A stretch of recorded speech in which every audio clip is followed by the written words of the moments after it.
പ്രിയപ്പെട്ട സഹോദരങ്ങളെ, സഹോദരിമാരെ, കർത്താവായ യേശുക്രിസ്തുവിൻ്റെ നാമത്തിൽ എല്ലാവർക്കും സ്നേഹവും സമാധാനവും ഉണ്ടാകട്ടെ എന്ന് ആശംസിക്കുകയും പ്രാർത്ഥിക്കുകയും ചെയ്യുന്നു. ഇന്നത്തെ നമ്മുടെ ധ്യാന വചനമായി തിരഞ്ഞെടുത്തിരിക്കുന്നത് വിശുദ്ധ യോഹന്നാൻ എഴുതിയ സുവിശേഷം 3-ാം അധ്യായം 27-ാം വാക്യമാണ്. സ്വർഗത്തിൽ നിന്ന് കൊടുത്തിട്ടല്ലാതെ മനുഷ്യന് ഒന്നും ലഭിപ്പാൻ കഴിയില്ല എന്ന തിരുവചന വാക്യമാണ്. ഇത് വളരെ ലളിതമായ ഒരു വാക്യം പോലെ തോന്നും. എന്നാൽ ഈ വചനത്തിനുള്ളിൽ മുഴുവൻ ക്രൈസ്തവ ജീവിതത്തിൻ്റെ തത്വശാസ്ത്രം ഒളിഞ്ഞിരിക്കുന്ന ഒരു വചനമാണത്. യോഹന്നാൻ സ്നാപകന്റെ ആഴമുള്ള സാക്ഷ്യ വചനമാണിത്. നമ്മുടെ ജീവിതത്തിലെ വിജയം, കഴിവ്, സ്ഥാനമാനം, അനുഗ്രഹങ്ങൾ ഇവയെല്ലാം ദൈവകൃപയുടെ ദാനമെന്ന ബോധത്തോടെ അവയെ എങ്ങനെ സ്വീകരിക്കാം?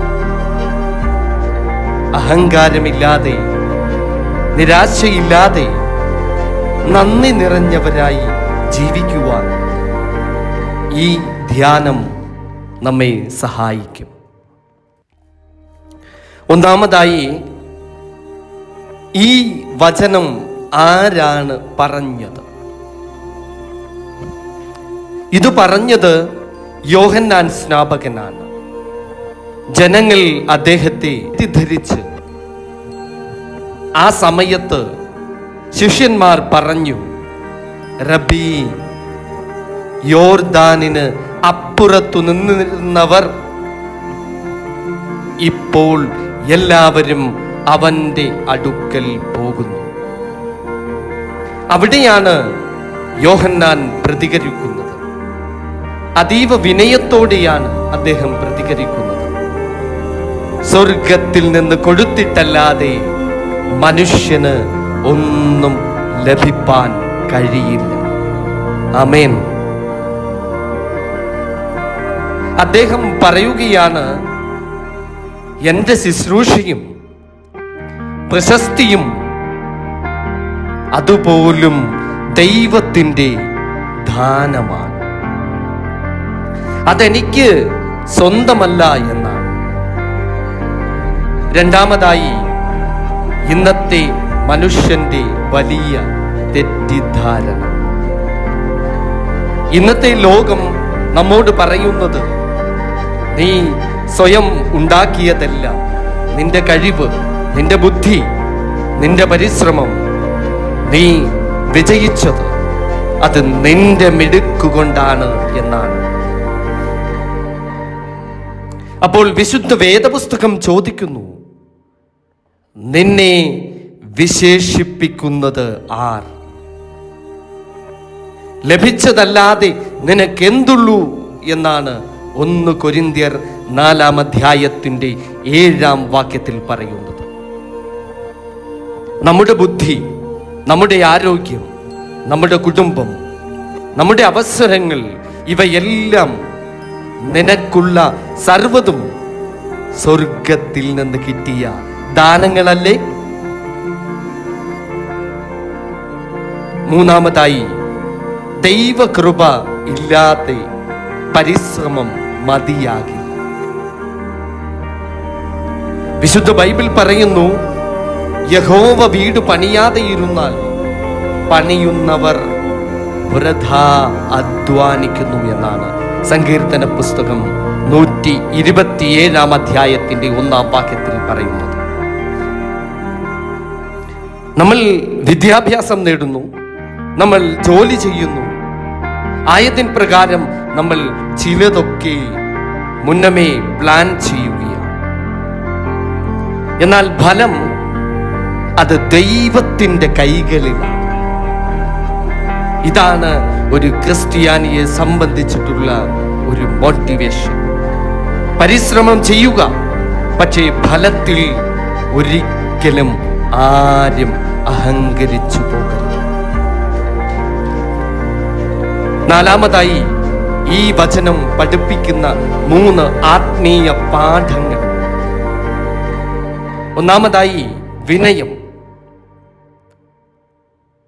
രണ്ടാമതായി നന്ദി, മൂന്നാമതായി നിരാശ ഒഴിവാക്കൽ. ഒന്നാമതായി വിനയം, ഹ്യൂമിലിറ്റി. യോഹന്നാൻ പറയുന്നു, അവൻ വളരേണം, ഞാനോ കുറയേണമെന്നാണ്. അതാണ് വിശുദ്ധ യോഹന്നാൻ എഴുതിയ സുവിശേഷത്തിന്റെ 3-ാം അധ്യായത്തിന്റെ 30-ാം വാക്യത്തിൽ നാം കാണുന്നത്. വിജയം ജീവിതത്തിലുണ്ടാകുമ്പോൾ നമ്മൾ കുറയുവാൻ പഠിക്കണം. ദൈവം ഉയരുവാൻ അവസരം നൽകണം. അവന്റെ കൃപ, അവന്റെ മഹത്വം, അവന്റെ നാമം യേശു എന്ന നാമം, ആ നാമം ഉയരുവാൻ നാം അവസരം നൽകണം. ആമേൻ. രണ്ടാമതായി നന്ദി, ഗ്രാറ്റിറ്റ്യൂഡ്. പൗലോസ് അപ്പോസ്തലൻ പറയുന്നു, എല്ലാത്തിനും സ്തോത്രം ചെയ്യുവീനെന്നാണ്. ഇതല്ലോ നിങ്ങളെ കുറിച്ച് ക്രിസ്തു യേശുവിൽ ദൈവ ഇഷ്ടം. അങ്ങനെയാണ് 1 തെസ്സലോനിക്കർ 5-ാം അധ്യായത്തിന്റെ 17-ാം വാക്യത്തിൽ നാം കാണുന്നത്. നന്ദിയുള്ള മനുഷ്യർ ഒരിക്കലും ദൈവകൃപ നഷ്ടപ്പെടുത്തുന്നില്ല. പ്രിയ ദൈവമക്കളെ, മൂന്നാമതായി നിരാശ ഒഴിവാക്കൽ, ഫ്രീഡം ഫ്രം കമ്പാരിഷൻ. നിനക്ക് കിട്ടാത്തത്, ലഭിക്കാത്തത് ദൈവം നിനക്ക് വേണ്ടെന്ന് കരുതിയതാകാം. എല്ലാത്തിനും ഒരു സമയമുണ്ട് എന്നാണ് സഭാപ്രസംഗിയുടെ പുസ്തകം 3-ാം അധ്യായത്തിന്റെ 1-ാം വാക്യത്തിൽ പറയുന്നത്. വീണ്ടും നമ്മുടെ ധ്യാന വിഷയത്തിലേക്ക് വരാം.